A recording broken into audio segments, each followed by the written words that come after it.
అయితే పాండవులు మాత్రం కాలిపోతున్న భవనంలో నుంచి అదృష్టవశాత్తు వాళ్ళ తల్లితో సహా తప్పించుకుంటారు.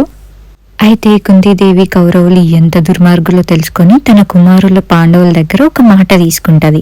అదేంటిదంటే ఇంకెప్పుడు వాళ్ళు రాజ్యంలోకి తిరిగి వెళ్ళొద్దని. ఎందుకంటే కౌరవులు అదే రాజ్యం కోసం పాండవులను ఇంకా వాళ్ళ తల్లిని హతమార్చాలని చూసిండ్రు కదా.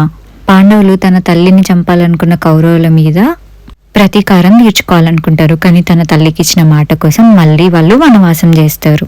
పాంచాలం అనే రాజ్యంలో ద్రుపద మహారాజా అని ఉండేవాడు. ఆయనకు ఆల్రెడీ ఒక కూతురు ఉంది. ఆమె పేరు శిఖండి. ఆమె పూర్వజన్మలో అంబిక ఇంకా అంబాలిక విచిత్ర వీర్యుడు వాళ్ళ భార్యలు ఉన్నారు కదా, వాళ్ళ పెద్దక్క అంబ అన్నమాట. కొన్ని కారణాల వల్ల ఆమె పెళ్లి భీష్ముడి వల్ల ఆగిపోతుంది.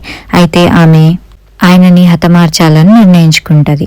అప్పుడు ఆమె మహాదేవుని ప్రార్థిస్తుంటే ఆయన ప్రత్యక్షమయ్యి ఆమెతోటి ఇట్లా అంటాడన్నమాట, నువ్వు వచ్చే జన్మలో భీష్ముని ఒక మహత్కార్యం కోసం వధించొచ్చు అని వరం ఇచ్చి వెళ్ళిపోతాడు. ఆమె వెంటనే మళ్ళీ జన్మించి భీష్ముని చంపడం కోసం అక్కడికక్కడే ప్రాణాలు వదిలేస్తుంది. ఇక్కడ పాంచాల దేశం ద్రుపద మహారాజు కూడా హస్తినాపురంకి శత్రువే అన్నమాట. భీష్ముని వధించాలనుకుంటాడు. అయితే భీష్ముడి చావుకు కారణం ఒక మహిళ అని తెలుసుకుని తను అప్పుడు శిఖండికి జన్మనిస్తాడన్నమాట. గురు ద్రోణాచార్య ఇంకా ద్రుపద మహారాజు చాలా మంచి స్నేహితులు అన్నమాట. కానీ ఒకరోజు ద్రుపద మహారాజు ద్రోణాచార్యుడిని అవమానిస్తాడు. అయితే కొద్ది సంవత్సరాల తర్వాత ద్రోణాచార్యుడి కొడుకు అశ్వత్థామతోటి యుద్ధంలో ద్రుపదుడు ఓడిపోతాడు అనమాట. అప్పుడు ఆయన రాజ్యంలో సగభాగం అశ్వత్థామకి ఇయ్యాలని ద్రోణాచార్యుడు చెప్తాడు.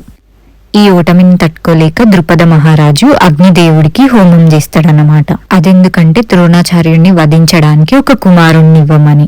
ఆ అగ్నిలో నుంచి ద్రుపద మహారాజుకి ఇద్దరు జన్మిస్తారు, ఒక కుమారుడు ఇంకొక కుమార్తె. ఆ అగ్నిలోంచి పుట్టిన కుమారుడి పేరు దృష్టద్యుమ్న, వాళ్ళ కుమార్తె పేరు ద్రౌపది. ఆమెని పాంచాలి అని కూడా పిలుస్తారు. చాపి పాంచాలి